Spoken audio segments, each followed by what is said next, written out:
चलिए हम कुछ क्वेश्चन सॉल्व करेंगे नंबर सीक्वेंसिंग से।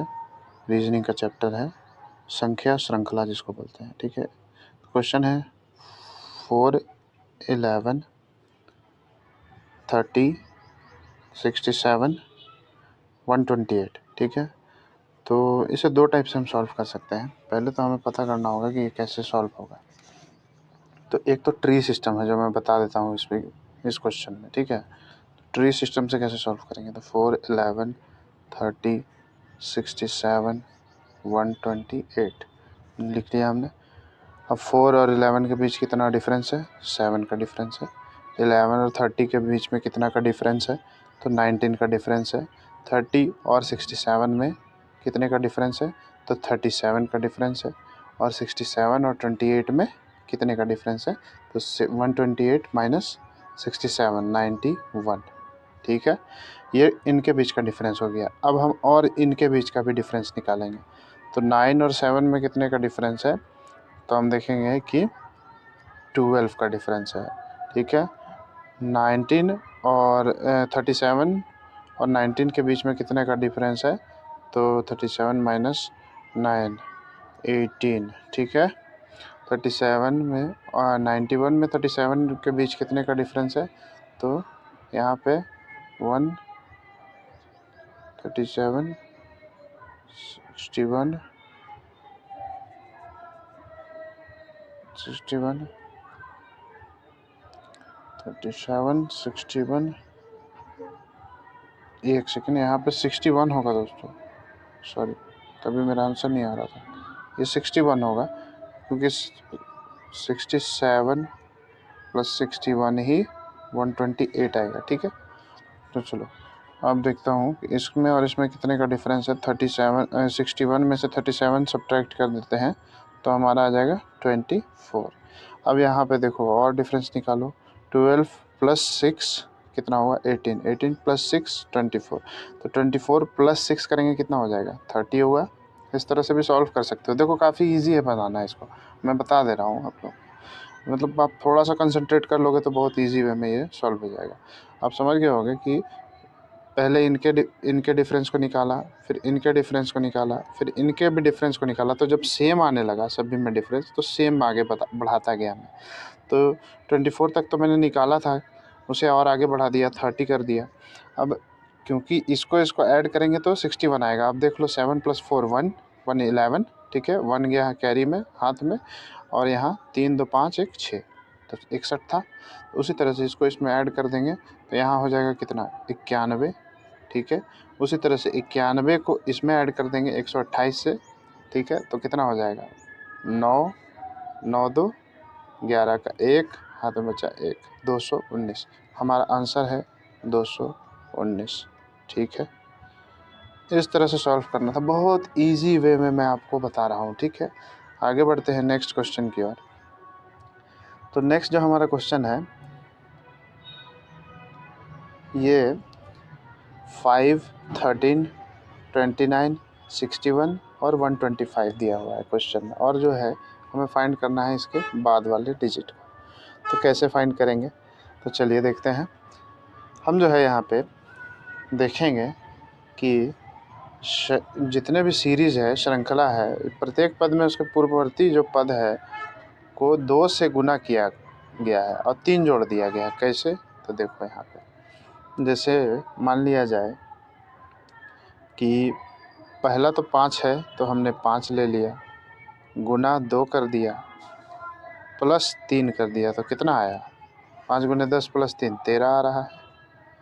ठीक इसी तरह से पहला, फिर यहाँ जो उत्तर में आया 13 जो यहाँ है, तो 13 गुने 2 प्लस 3 कितना हो गया, 29 हो गया।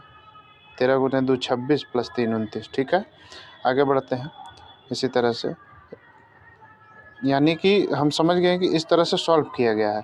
तो हम कुछ नहीं करेंगे, अब सीधे आंसर को निकालने का प्रयास करेंगे। समय नहीं वेस्ट करना है। रीजनिंग और मैथ ये सब जो सब्जेक्ट होता है, इसमें समय की बहुत कद्र होती है, मतलब बहुत मतलब वैल्यू रखता है समय।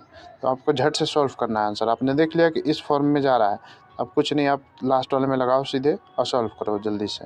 आंसर निकाल के मैच करके वहाँ टिक करके आगे बढ़िए। तो इसको 125 गुने 2 कर दिया प्लस 3 किया मैंने, 125 गुने 2 250 प्लस 3 153 253 हो जाएगा ना, 125 गुने 3 हाँ 253 हो जाएगा। ठीक है, तो हमारा उत्तर जो आ रहा है क्या है, 253 है। ठीक है, आगे बढ़ते हैं हम नेक्स्ट क्वेश्चन की ओर। काफ़ी इजी तरीका है, इसी तरह से सॉल्व होगा ये सारे क्वेश्चन। अब यहाँ पे देखो 2 2 8 18 32 50। ठीक है, अब इसको कैसे सॉल्व करना है देख लो, मैं दिखा दे रहा हूँ आप लोगों को। इसको दो तरीके से सॉल्व करने में सिखा दे रहा हूँ आपको। पहला कि एक है, एक का स्क्वायर मल्टीप्लाई बाई 2 कर दिया मैंने तो कितना आया, 2 आया। 2 का स्क्वायर कर दिया गुने 2 कर दिया, 8 आ गया। 2 गुने 2 का स्क्वायर 2 दूनी 4 और गुने 2 4 दूनी 8। ठीक है, फिर उसी तरह से 3 का स्क्वायर कर दिया, 3 तिया 9। ठीक है, 3 3 जा 9 और इधर मल्टीप्लाई बाई 2 यानी 18 आ गया। अब देख सकते हो इसी तरह से आंसर आ गया। अब लास्ट को इसी तरह हम सीधे सॉल्व करने में लग जाते हैं। तो 50 का स्क्वायर, सॉरी एक्सक्यूज़ मी, थोड़ा सा ध्यान देना होगा आपको कि हम यहाँ पे सीधे सॉल्व करने लग जाते हैं अब। ठीक है, तो हमने देख लिया 1 2 3 4 5, ये 5 से सॉल्व हुआ है। तो 5 का स्क्वायर इंटू 2, 5 5 जो 25, 25 इंटू 2 हो गया हमारा 50। हम देख लिया ये भी मिल गया हमारा आंसर। अब हम कुछ नहीं करेंगे, सिंपली 6 का स्क्वायर करेंगे और मल्टीप्लाई कर देंगे 2 से। 6 6 या 36, 6 6 36 गुने 2 72। आंसर जो है हमारा 72 आएगा। इसी को मैं एक और दूसरे ट्रिक से सॉल्व करने सिखाऊंगा। आशा करता हूँ आप लोगों ने नोट कर लिया होगा इसको किस तरह से सॉल्व करना है। ठीक है, आगे बढ़ते हैं, दूसरे ट्रिक से भी हम देखते हैं, क्योंकि जो जिसको सरल लगे उसी तरीके से सॉल्व करिएगा आप लोग एग्ज़ाम में। तो देख लेते हैं 2 2 8 18 32 50। ठीक है, हमने देख लिया यही क्वेश्चन है। 2 और 8 के बीच में कितने का डिफरेंस है, 6 का। 8 और 18 के बीच में कितने का है, 10 का। 18 और 32 में कितने का डिफरेंस है, तो आप देख सकते हो कि यहाँ पे 14 का डिफरेंस है। ठीक है, 32 और 50 में कितने का डिफरेंस है, तो यहाँ पे 18 का डिफरेंस है। अब कुछ आप लोगों ने गौर किया, नहीं गौर कर पाए होंगे क्योंकि आप बहुत दिनों बाद रीजनिंग पढ़ रहे हो या इसकी जानकारी नहीं है। तो चलो मैं बताता हूँ, यहाँ जो है 6 और 10 के बीच में भी एक डिफरेंस है 4, 10 और 14 के बीच में डिफरेंस 4, मतलब 14 और 18 के बीच में डिफरेंस 4 है ना। अब देखो तो 18 और मतलब 18 में और 4 हमें सिंपली जोड़ना है, तो 18 में 4 जोड़ने पर आया 22। अब कुछ नहीं करना है, 50 में सीधे हमें जोड़ देना है 22, उत्तर आएगा 72। यही है हमारा आंसर 72। ठीक है, बहुत इजी था, मतलब इजी है, आप लोगों को इसको प्रैक्टिस करना होगा, समझना होगा क्वेश्चन को। ठीक है, चलो फिर नेक्स्ट और लास्ट क्वेश्चन को हम सॉल्व करते हैं जल्दी से। आशा करता हूँ आप लोगों को समझ में आ रहा होगा सॉल्व करने का तरीका। बहुत इजी है, एग्ज़ाम में जाइए और धड़ धड़ धड़ सॉल्व कीजिए प्रैक्टिस कर करके। ठीक है, तो चलिए देखते हैं 7 12 19 28 39। ठीक है, अब यहाँ जो है हमें इस प्रश्न को कुछ इस तरह से हल करना है कि समझना होगा पहले कि हमें इसको कैसे हल किया जाए। तो आप देखोगे कि 7 में कितना जोड़े तो 12 आया, प्लस 5। 12 में कितना जोड़े तो 19 आया, 5 नहीं 5 नहीं, यहाँ हमने जोड़ा है 7। ठीक है, चाहे इसको दूसरे तरीके से हल करते हैं, चलो। ठीक है, चलो इसको सॉल्व करते हैं दूसरे तरीके से, चलिए हम देखते हैं। ठीक है, तो 2 का स्क्वायर करेंगे तो 4 आ गया, प्लस 3 कितना हो गया, 7।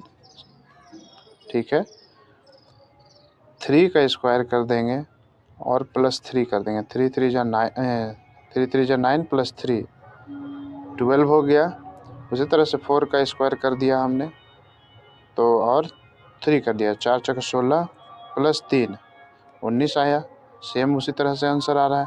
हम कुछ नहीं करेंगे, सीधे अब सॉल्व करने लगेंगे लास्ट वाले को, ठीक है। 1 2 3 4 5 ये सेकेंड छठा डिजिट है, ठीक है। तो हम सिंपल क्या करेंगे, तो 2 को यहाँ लिया था, 3 4 5 6 7 को लेंगे यहाँ, तो 7 का स्क्वायर प्लस 3, 7 7 जा 7 सत्ते 7 सत्ते, ध्यान करिए टेबल भी आना चाहिए, ठीक है। तो 7 सत्ते हो गया आपका 7 सत्ते 49 और जोड़ दिया हमने इसमें 3, तो हो गया कितना 52, 52 हो गया, यही है हमारा आंसर। चलिए फिर मिलते हैं नेक्स्ट लेक्चर में। आशा करता हूँ आप लोगों को लेक्चर समझ में आया होगा, ठीक है। इसी तरह से सॉल्व करते रहिए और एग्ज़ाम की प्रिपरेशन करते रहिए। जब भी आए एग्ज़ाम के फॉर्म भरिए और एग्ज़ाम निकालिए सीधे, ठीक है। चलिए।